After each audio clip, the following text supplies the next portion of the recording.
চট্টগ্রাম জেলায় রাউজান এবং রাঙ্গুনিয়া থানায় বেশ কিছু অপ্রীতিকর ঘটনা ঘটেছে। বিশেষ করে 18 December Baruapara, 20 December দেউয়াপাড়া, 23 December Sultanpur অর্থাৎ রাউজান থানার অধীনে এবং রাঙ্গুনিয়া থানার অধীনে পালপাড়া এবং ঘাগরাকুল রাজানগর এই এলাকায় বেশ কিছু ঘরবাড়িতে অল্প সংখ্যক আংশিক এবং পুরোপুরি ভস্মীভূত অবস্থায় কিছু বাড়িঘর পুড়ে গেছে এবং অধিকাংশ বাড়িঘরেই হিন্দু, বৌদ্ধ, পাহাড়ি নাগরিকগণ বসবাস করতেন। এই ঘটনাটি অত্যন্ত বিব্রতকর পরিস্থিতির সৃষ্টি হয় এবং আমাদের মনে হয় যে এই ঘটনার পিছনে এমন কোনো গোষ্ঠী রয়েছে যারা বিশেষ করে এই 3 জনগোষ্ঠী তারা যেন বাংলাদেশের একটা অপ্রীতিকর অবস্থায় আছে বলে প্রমাণ করার চেষ্টা করা যায়। এই কার্যক্রমের সাথে যারা সক্রিয় রয়েছেন এই কাজগুলো অপরাধ করবার জন্য তারা এই বিষয়ে কাজ করছেন বলে আমাদের প্রাথমিকভাবে মনে হয়। সেই সুবাদে আমরা তদন্ত কার্যক্রম শুরু করি এবং রহস্য উদ্ঘাটনে চট্টগ্রাম জেলা পুলিশ, বিশেষ করে গোয়েন্দা পুলিশ ব্যাপক তদন্ত কার্যক্রম শুরু করে। রহস্য উদ্ঘাটন, জড়িতদের গ্রেপ্তারের লক্ষ্যে তদন্ত প্রাপ্তি তথ্য উপাত্ত, প্রযুক্তিগত বিশ্লেষণ এবং স্বাক্ষর প্রমাণের ভিত্তিতে গত 2 তারিখ অর্থাৎ এই মাসের 2 তারিখে রাঙ্গামাটি জেলা থেকে এক ব্যক্তিকে গ্রেপ্তার করা হয়। গ্রেপ্তারের সময় তার বসতবাড়ি হতে 3টি খালি প্লাস্টিকের বস্তা উদ্ধার করা হয়, যা ঘটনাগুলো থেকে উদ্ধারকৃত বস্তার সাথে সাদৃশ্যপূর্ণ। এই ঘটনায় আরও 7 জনকে গ্রেপ্তার করা হয়।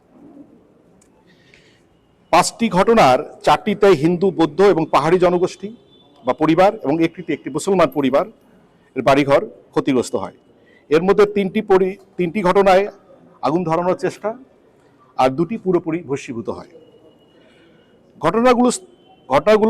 ঘটনাস্থল থেকে যে ব্যানার এবং বিভিন্ন রকমের সামগ্রী উদ্ধার করা হয় তাতে বিভিন্ন সময় কোনো ব্যক্তি, তার ফোন নাম্বার, রাজনৈতিক ব্যক্তিদের নাম, তাদের কার্যক্রম এবং পুলিশ সদস্য যারা রয়েছে, বিশেষ করে চট্টগ্রাম জেলা পুলিশের ঊর্ধ্বতন কর্মকর্তা যারা রয়েছেন তাদের সম্পর্কে নানান রকমের বক্তব্য প্রচার করা হয় এবং এক ধরনের চ্যালেঞ্জ প্রকাশ করা হয় যে এই ঘটনাগুলো উদ্ধার করতে আমরা ব্যর্থ হব এবং তারা ভবিষ্যতে আরও কিছু কার্যক্রম করবে বলে আমাদেরকে অনেকটা চ্যালেঞ্জ ছুড়ে দেয় এবং তারা প্রত্যয় ব্যক্ত করে এবং ব্যানারগুলোতে বিভিন্ন বিভ্রান্তিমূলক এবং ভীতিকর পরিবেশ সৃষ্টি হয় এই সংক্রান্তে হুমকি এবং ষড়যন্ত্রমূলক কার্যক্রম পরিচালনা করবে বলে আমাদের চ্যালেঞ্জ ছুড়ে দেয়।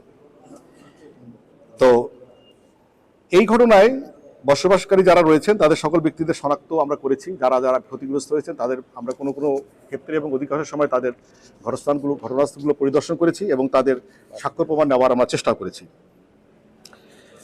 এখন এখানে যে জিনিসগুলো আমরা উদ্ধার করতে পেরেছিলাম সেটা হচ্ছে যে ঘটনাস্থল থেকে কেরোসিনের তেলের কন্টেইনার, কেরোসিন তেলের বোতল, একটি সিএনজি ড্রাইভারের বসত ঘরের খাটের নিচ থেকে উদ্ধার করা হয়। তেল মাখা অর্থাৎ কেরোসিন এবং ডিজেলের তেল মাখা পুরাতন শার্ট, লুঙ্গি যা ঘটনাস্থল থেকে উদ্ধার করা হয়। 3টি প্লাস্টিকের খালি বস্তা যা একজন অভিযুক্ত যার বাসা থেকে প্রথমে আমরা গ্রেপ্তার করি তার বাসা থেকে উদ্ধার করা হয়। ব্যানারে উল্লেখিত মোবাইল নাম্বার সহ যে হাতে লেখা যিনি লিখেছেন তাকে গ্রেপ্তার করা হয় এবং সিএনজি চালিত যে অটোরিকশা এবং মোটরসাইকেল যেগুলো এই 5টি ঘটনাস্থলেই ব্যবহৃত হয়েছিল সেগুলো উদ্ধার করা হয়েছে এবং ঘটনার সাথে সম্পর্কিত আরও এই সংক্রান্তে 7 জনকে আমরা গ্রেপ্তার করতে সক্ষম হয়েছি এবং তাদের জিজ্ঞাসাবাদে আমরা বিভিন্ন রকমের তথ্য পেয়েছি। এই ঘটনায় আপনাদের প্রশ্নের আগেই আমি বলতে চাই যে তাদের উদ্দেশ্য কি ছিল। বাংলাদেশের সাম্প্রতিক সম্প্রীতি নেই এর প্রমাণ করা, বাংলাদেশে হিন্দু, বৌদ্ধ এবং পাহাড়ি জনগোষ্ঠী নিরাপদ নয় তাকে আন্তর্জাতিকীকরণ করা, যেন আন্তর্জাতিকভাবে বাংলাদেশ বিব্রতকর অবস্থায় পড়ে যায়।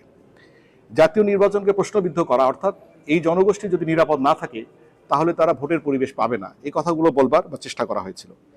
তাদের আরেকটা জিনিস ছিল যে এই জিনিসগুলো ফোকাসড করা, যে প্রাথমিকভাবে যে ঘটনাগুলো ঘটছে তারা যতটুকু ফোকাসড হওয়ার পরিকল্পনা ছিল সেই পরিমাণে ফোকাসড হয়নি বলে আস্তে আস্তে কিন্তু তাদের মানে কার্যক্রমের গতি বেড়ে গেছে এবং সর্বশেষ দুই একটা ঘটনা থেকে পুরো বাড়িই ভস্মীভূত হয়েছে।